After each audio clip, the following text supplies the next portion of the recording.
Hey everyone, it's 10 Types, and we have some really interesting new news to look at, and it's I don't know, it's probably bad, isn't it? But there's some good stuff. We're gonna look at some new cards, and also there's some Pokemon TCG Pocket news.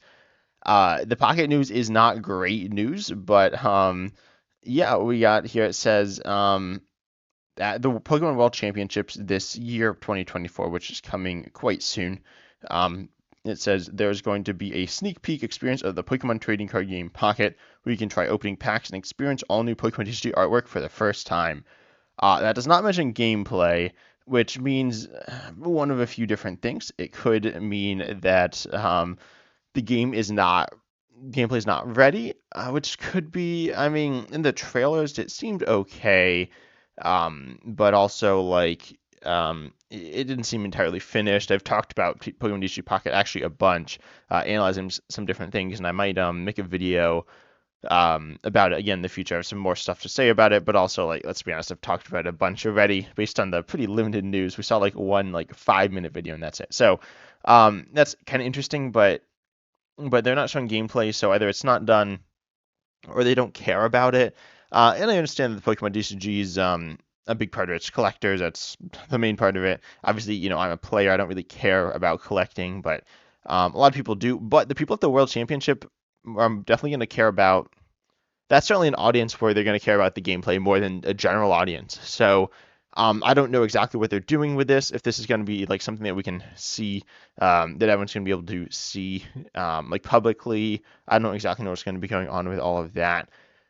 But yeah, I'm certainly interested in hearing more info about Pocket. I think it's going to be big, but also like the fact that we haven't heard much news. I believe it got announced in February, like the end of February, and we've heard very little news about it since then, outside of you know there was some like info about company stuff, but like who cares about that, right? And then that was it. It is coming this year, though. That is what Pokemon has said. And by the way, it is not developed by the same overall company as Live. It's the Pokemon Company versus the Pokemon Company International, it's actually better to be developed by the Pokemon Company. It's actually more international than the Pokemon Company International. It's a big mess, but um, long story short, if you're in Japan, you can play Pocket, which will be really cool, and in other places as well. And if you're in like say the U.S. or other parts of the Americas or in Europe or wherever, right? There are a lot of places. In Africa, in Oceania, you can play Pocket still. You can play Live, but now you can also play Pocket, and they are different. I've talked about them some in the past, but Pokemon, I understand it's certainly based on the video and based on obviously sales, it's a collector focused thing, but also like I want it to have a good gameplay experience, and they want it to have a good gameplay experience, I know. And so it's kind of weird. Like this seems like the time to show off the gameplay. Not that they shouldn't be showing off the collector's experience, and not that they won't. This is just a very short thing. It's from this activities schedule, which we can see here.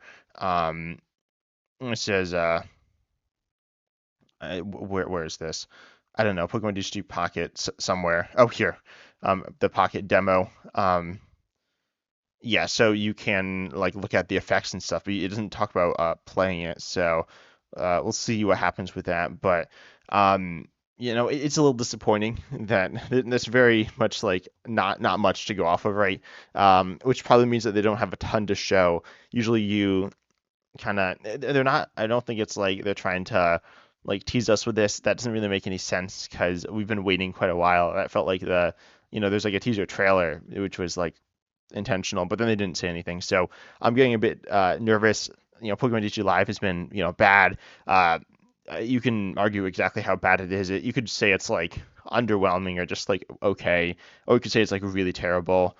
And I know there are a lot of people who like Live, but it has a lot of features that either aren't fully fleshed out, could be better, completely missing, or just kind of whatever, right? And then we've seen PCGO, Pokemon TCG Online, which was the predecessor to Pokemon TCG Live, was not that good, honestly. I know some people think it's really good, especially people who haven't played it. People talk about it like it's really good. It's not. it wasn't that good. It had issues. Pokemon TCG Live, a lot of people asked for it because Pokemon TCG Online wasn't good. So hopefully, and then Pokemon TCG Live, of course, also it was definitely worse than PTGO in most areas. There are a few areas which Live does better, but not that many. Um, Anyway, this is a bit of a downer, right, to start things off. And then also like we've seen other like independent projects. We've seen like Twin Leaf and TCG One and Tabletop Simulator is different, but and then stuff like Tabletop Simulator, PTG Sim, Untap, which either are nothing like I love Pokemon TCG Sim, PTG Sim, because has options. If you like custom cards, you can play custom cards, but also it's very bare bones, very simple. And then a lot of the other ones have been somewhere between simple or disappointing. We haven't seen something that's done a lot, that's been good. Things that have reached high have not really struck, or they have struck out, I guess. But anyway, hopefully Pocket will be better. I'm a bit skeptical now that this isn't like a great announcement, but we'll see. Also, someone asked, I think a couple of times, if I'm going to the World Championships. That's a secret for now, just wait. You'll find out at some point. But anyways, let's talk about the new cards, right? And this is the other thing. These are cool. These are kind of weird. So I'm kind of confused by the sets, to be honest. I think this is coming in our last set of the year, which is pretty cool. Yeah, so it's the Year of the Dragon, which if it like comes out in the next year, that seems kind of like an issue. So this is going to be pretty cool. This is part of our Surging Spark set in November, which is going to include the Dragon stuff, which is this set. Then Stellar Sylveon and Stellar Serial Edge deck cards, which we took a look at before. I'm going to talk about the A specs some more, but we saw these cards. I don't know if we saw like this card, but yeah, we saw these like tarot cards and stuff, and they're solid. They're pretty interesting. Some of the A specs are pretty cool, and they're all pretty cool, honestly. But we got some more cool cards to look at, and Surging Sparks I think will be cool. I mean, we still have Stellar Crown coming in September, I think, and so that's going to be pretty exciting. I think Stellar Crown's a really good set. I think Surging Sparks is going to be worse if I had to guess. I've heard people say Stellar Crown's really bad. I don't really get that, but that's for another video. But we have some really cool Pokemon. Also, so I'm going to start with the Latias and Latios. I saw a PokeReach comment. Someone was like, wow, I'm so excited that both Latias and Latios are finally getting Pokemon EXs in this generation. I am sorry to disappoint you that is not happening, or presumably not happening, as we can see Latias EX and the Single Prize Latios. Single Prize Latios is just kind of bad. It's not like terrible. Random battles, that'll be that's always something that I know people love. No one plays that, but this is like a card for that, but it's generic 50 for 2 snipe and then 100 for 3. Not like a complete garbage card, but certainly not a 110 for 3, 120 HP. But pretty generic here. Then we have Latias EX. This card's pretty interesting. It does 210 HP, it does 200 for 3, and then can't attack next turn, which doesn't really matter at all, to be honest, with this card. Matters a little bit, but hardly. Even in like with Miraidon EX in Standard, and I'm sure there are some other Pokemon. Gouging Fire EX is similar to that. It doesn't matter that much. It matters some, but it's not that big of a deal. But you can switch out, and so 200 for 3 is okay, but it's a little low. 210 HP is it's like kind of average, but also certainly a little low for what you might be hoping for. It's fine though. And then you have the ability Skyline. Your basic Pokemon, I think in play, have no retreat cost. I assume it's in play. I assume it's not like in your deck. It hardly changes things, but yeah, I mean, if it's only your Pokemon in deck, then that's obviously bad. But I assume it's your basic Pokemon in play have no retreat cost. This is pretty good. It has 2 retreat, but that's just free retreat essentially. Notably, the card I'm thinking of is more Pico from I think it was Paradox Rift, although I could be thinking of the wrong set, but that says if it has no energy, it has free retreat, and it has an attack that's like usable. This card I think is really nice for maybe Reachable Ogerpon or Roy Moon EX, though Darkness decks do have the Peckrunt EX, which is similar, which does poison you, which obviously you don't want to damage yourself generally, but this is a nice option to, not poison yourself, but it's not switching. It's just allowing you to retreat. So if you need a double switch, it's not doing that. And then also, because you can only retreat once per turn. And also, if your opponent's playing Snorlax, which I think is a really good deck right now, free retreat won't help you much. It does have some use, but not against Snorlax itself, because that just stops you from retreating. So, yeah, I mean, it's solid though. I think this card will end up seeing play. I mentioned Rageable Ogerpon. You might have like bench space issues. This is just going to take up a bench slot, but I do think it's a pretty good card. Certainly having free retreat is really nice, and if you're an all basic deck, I mean, cards like Floatstone, and like an Air Balloon Rescue. Rescue board sees play a decent amount, and it's only reducing your retreat cost by 1. There's certainly a ton of Pokemon that have retreat costs at 2. Admittedly, most of them are evolutions that are like see play, but still, I feel like this card's really nice in a good number of decks because it allows you to, just have better control over your own board, right? So your opponent won't be able to like boss trap something, assuming, as I said, you are all basics and your opponent's not playing something that's retreat stopping.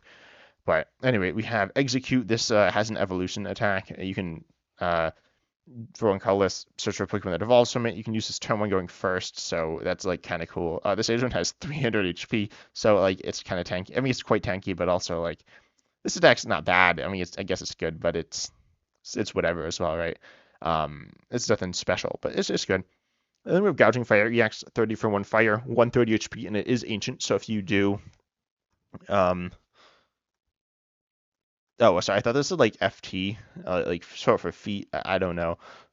It's like, why is there like, or are there English letters in the Japanese card for this here? But there aren't. I was wrong. So, anyways, so then we have, so 30 for 1 is not very good, but then you have 100 for 3. But if your opponent has 4 for your prize cards remaining, it does 170. That's pretty solid.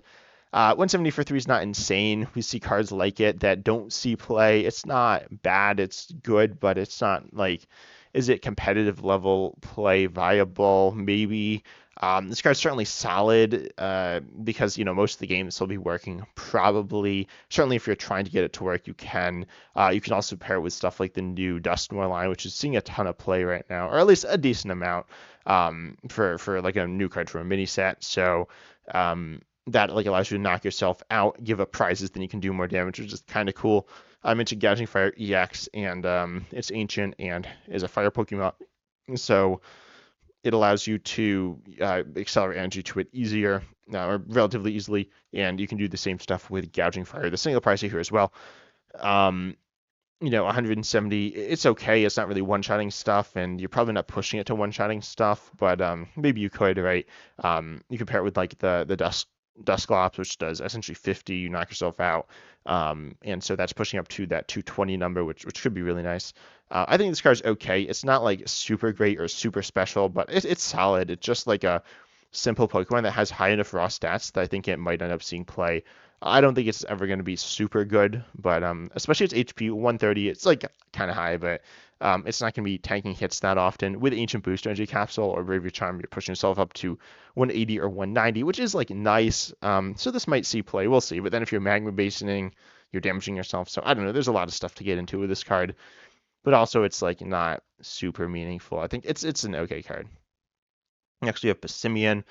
This card's kind of interesting with Coordinated Throw for fighting colorless. It does 20 for each basic Pokemon you have in play, including itself. It is, of course, a basic, and it's so fighting colorless is not that hard to pay.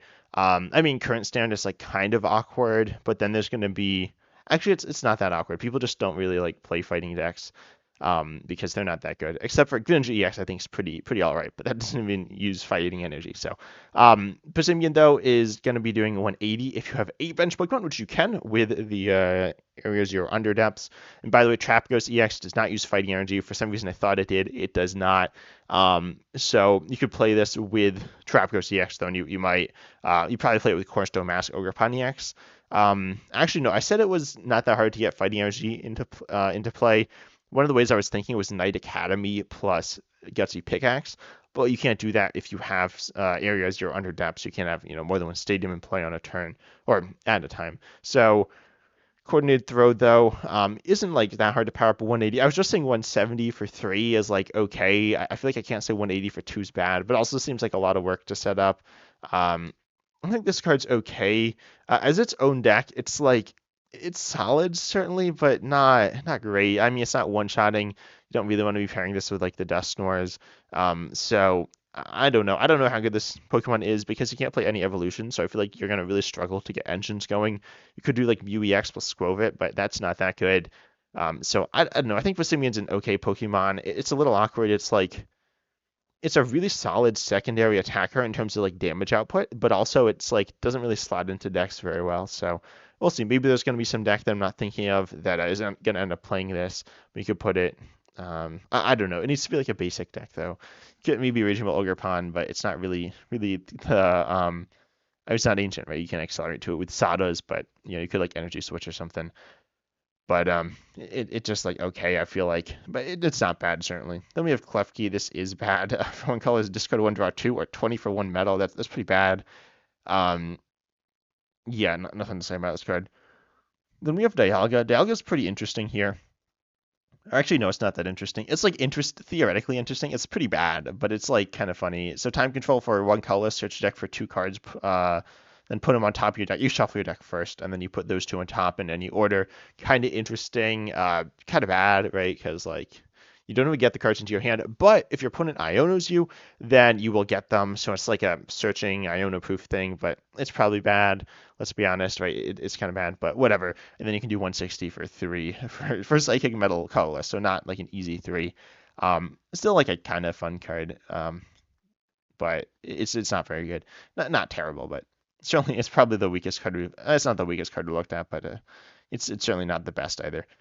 Then we have, I'll skip to Alolan Exeggutor EX real quick, and I'm going to talk about Altaria. Also, sorry, I'm like talking fast. I'm still like, I didn't get that much sleep, so I'm still like in the mindset of, I finished recording a bunch of videos yesterday, um, but now I'm back on the grind, right? So, anyways, Cotton Wings here does 100, and on a coin flip, you're immune to damage and effects of attacks done to this Pokemon. You also have a first attack, which accelerates energy, but it's kind of bad. What this attack seems really annoying. Oh, also Swablu is bad, but I mean it's a previous evolution. But this is interesting in Regidrago if you're doing 100 and that you're getting the knockout with that, or you're two-shotting. I mean, I feel like it needs to be like you're against like Dragapult that has 320 HP. You hit him with uh no, wait, that's not quite enough. I don't know. Maybe some Pokemon that you're two-shotting, you hit him once with a like Dragapult, and then you hit him with this, and you're immune on a coin flip. If you flip heads, you're in a really great position. Your opponent can still probably gust around it, so it's not the end of the world for them, but it's still annoying. But it's okay. But then we have Alolan Exeggutor EX, and this is a really interesting Pokemon, really weird. It's a Stellar that's Dragon, so I don't know. But it is Terra as well. Tropical Fever is definitely the better attack for Grass Water 150. Choose any number of basic entry cards from your hand and attach them to your Pokemon in any way you like. We've seen a lot of attacks like this before, or at least a few, and generally they're not good, but this is doing 150 damage. I think on Alolan Exeggutor EX itself, it's only okay. It does have 300 HP, which is really nice, and of course no weakness being a dragon type. However, like it's two energies. These are awkward energies. Water's not super awkward. Grass is, I guess they're not the most awkward types, but they're not the easiest. The big issue is, of course, that 150 is not a ton of damage. I think this is going to be slotting in pretty nicely um, to Regidrago V-Star, though. 150, you're looking to two-shot stuff, and then you're accelerating tons of energy, which Draco V-Star can definitely have energy issues, especially to chain them together. There is Dragonite, though, which accelerates energy, and that doesn't even see that much play, so maybe this isn't good enough. I feel like Dragonite's okay. I think it's 180 and accelerates 3 from deck or something. So Along Exeggutor EX, probably not good enough. I don't know. And then it has this other attack, Swinging Sphere. Wait, what? You flip a coin. If heads, knock out your opponent's active basic Pokemon. If tails, knock out one of your opponent's benched basic Pokemon. Which, by the way, this is one of the cases where tails is almost definitely better than heads because snipe attacks are good. This is interesting. The bad thing is if your opponent doesn't have a basic in the active, this is so bad because there's a 50% chance of the attack not doing anything, right? I think the idea is you can gust up a 2-prize basic into the active, and then You can also have a chance of knocking one a 2 prize basic out on the bench. I don't think this attack's very good though. It's so weird, like it's so inconsistent. I know, inconsistency not something you should avoid all the time, but also like what is this, right? And of course you'll be copying this with Regidrago. I can't really see you attacking with this some other way. I mean, it's not impossible or anything, but um, especially because it's 300 HP. If you're playing an Alolan Exeggutor deck, you'll definitely use the second attack. But it's like kind of weird, right? And it's situational. So I think Alolan Exeggutor EX is really interesting in Draco as like an option. I don't think it'll see that much play, but it's certainly not impossible. It's a weird Pokemon. Also, I think that like the arts are really funny.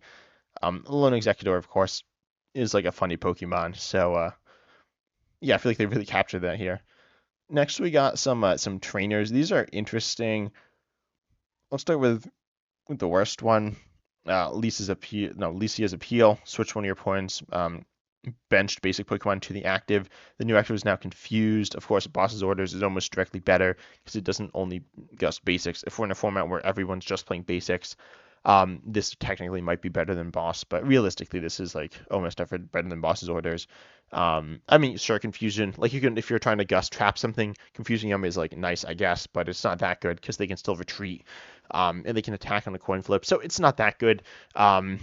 Even in its best case scenarios, and of course most of the time it's just worse than Boss's Orders. People aren't like playing 4 Boss's Orders almost ever.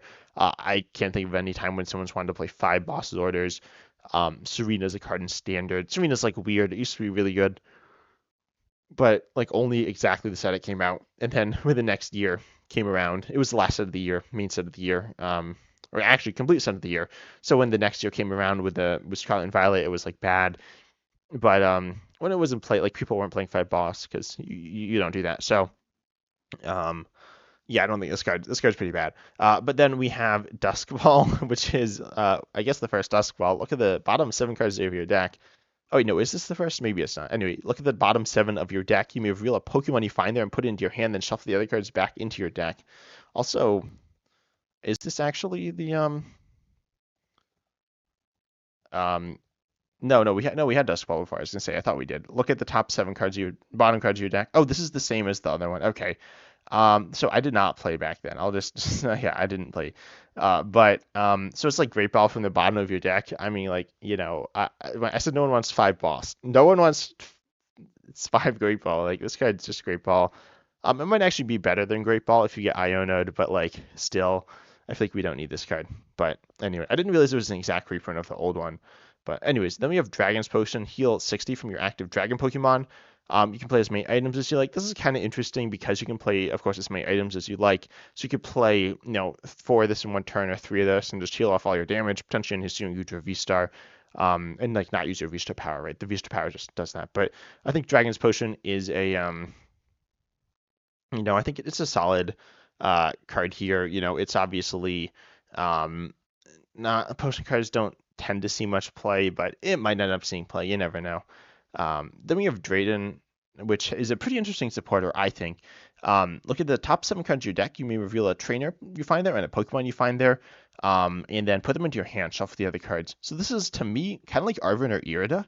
You're certainly going to hit a trainer, and you're probably going to hit a Pokemon, and they'll be okay. They're not going to be perfect, but I think they'll be good enough. I think enough of the time you'll get like value off of this. It's not a great supporter, and I know no one's going to want to play it because it's like super inconsistent, but I actually think this card's okay. I don't think this card's particularly amazing or even good, but I do think it is okay. I think it's not going to see any play, but it's an interesting option. Then we have Rich Energy, which why is it called Rich Energy? Like what? As long as this card is attached to a Pokemon, it provides 1 colorless energy, but on play you draw 4. I mean, on play from your hand. This card seems like funny, but like also kind of bad. There's like money flying out of the energy. Yeah, I don't think this card's very good. We've seen cards kind of like it in the past, and they're generally not very good. So yeah, Rich Energy. This is an ace spec. Like this card's kind of bad. Certainly like draw 4 is like okay, but like you could search it off of Colossus Tenacity or something, but like no, who's gonna do that, right? So Rich Energy I think is pretty bad.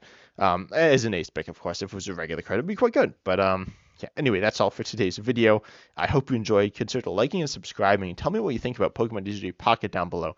But I hope you enjoyed. Also, you could join the channel. I'd love if you did that. And I'd love any suggestions for channel memberships. I have some ideas that I'm probably going to implement soon, but I hope you enjoyed. And as always, I'm excited to see you next time.